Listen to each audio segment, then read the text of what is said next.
George doesn't like plants in his little space over here now, does he? Does he, Georgie? What's going on, everybody? It's your boy Long Island Fish Guy here.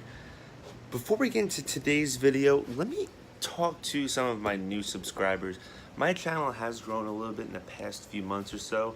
So if you are new to this channel, my name's Anthony. I am from Long Island, New York, and I am a fish enthusiast. I have multiple fish tanks at my house. I have a 125-gallon tank, a 75-gallon tank, a 29-gallon tank, and a 5-gallon nano tank. And also, I quarantine each and every one of my fish in a 10-gallon tank. On today's video, this is my September Around the Island update. I'm going to be going through each and every single one of those tanks with a little bit of an update.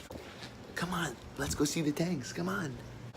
All right, here they are. That's a 29, that's the 125, and this is the 75. I'm a cichlid guy, so I have tons of cichlids down here, from little teeny tiny fry all the way down to about a 10-inch Oscar.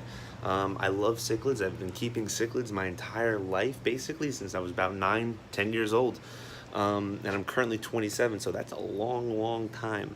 But without further ado, let's get into the updates. So here's a closer look at my 125-gallon. This is my big boy Oscar. A lot of my friends like to call him George. I have no idea why. Got a green terror in here, peacock bass, pike, Jack Dempsey. I try to keep this tank planted as best as possible. Just currently rescaped this tank. It currently now has a big giant piece of driftwood that comes out. You can even see it comes out through the top of the tank over here. Overall, it looks really good. Put some Anubias on there. Put some of the Amazon sword. Even kind of threw in a little bit of Anubias right here, but George doesn't like plants in his little space over here now, does he? Does he, Georgie? This peacock bass is so nice too. It's one of my favorite fish in here. Now I know that this fish can't stay in this 125 forever, but I'm going to enjoy every single experience of him while I have him. For all of my older subscribers, some bad news. While I did this rescape, I also did lose my belly crawler pike. He was a little bit smaller, and a lot of people know this, that you kind of can't keep two pikes in the same tank. They do like to be a little territorial here. This pike just really wasn't having it. Now the reason why this was working with these two pikes was because they kind of didn't see each other. But what are you gonna do? This is my 75-gallon tank. I have a lot of geophagus in here. This is more so of a community cichlid tank, South American cichlid tank. Like I said, the geophagus is in here. That green severum is in here. I even have a purple spotted gudgeon, which is one of my favorite fish in this tank. He displays such crazy personality. I love him. Hello, purple spotted gudgeon. My rhinopleco is looking excellent as well, blending into the grass there. Grass? Driftwood. I even have a spotted Raphael catfish in here, and he loves to hide in this piece of driftwood.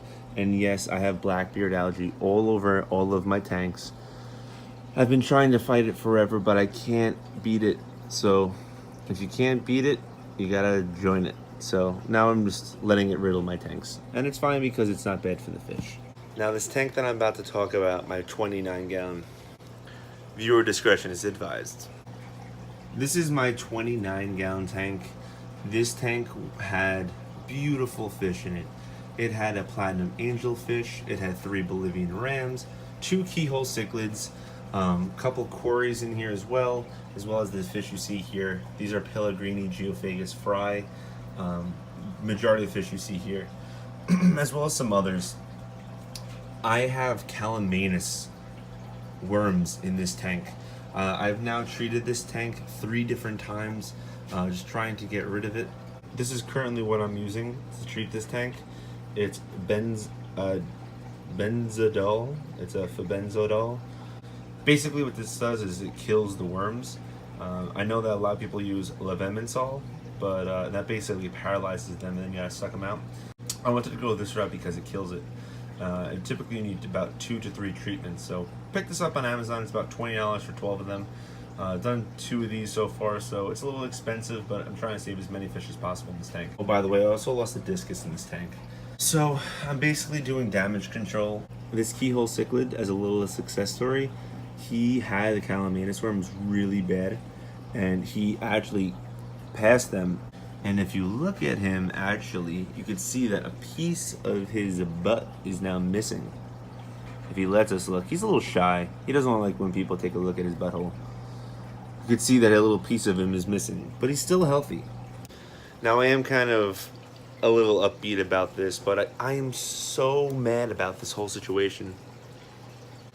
I'm not really sure how I did get the Calamanus worms into this tank. I went back into some old footage, looked to see if any fish from my quarantine tank that I was quarantining had any signs or showing of worms. I'll put a little video or some pictures of what it looks like to actually identify if your tank has Calamanus worms. It's a serious thing. It's wiped out so many fish in this 29 gallon. If I was any other guy or any regular person wanted to get into a fish tank, I would have probably shut down by now. In the past month, 2 months, I lost 10 or more fish that were gorgeous fish. I also lost some of the Geophagus fry, which I'm so excited to grow out. So I'm really hoping that I'm not losing any more fish from this Calamanus worms. Also, I will keep or make actually a separate video just to talk more about this. Also, I would show my 10-gallon quarantine tank right now, but it's green from floating algae. I am treating it with Flourish XL. Flourish XL is an excellent tool. One of my subscribers actually helped me treat my 29-gallon tank because it had floating algae in it. Also, Flourish XL is really good for blackbeard algae that we spoke about before. So what we're going to do now is going to go upstairs, take a look at the 5-gallon tank.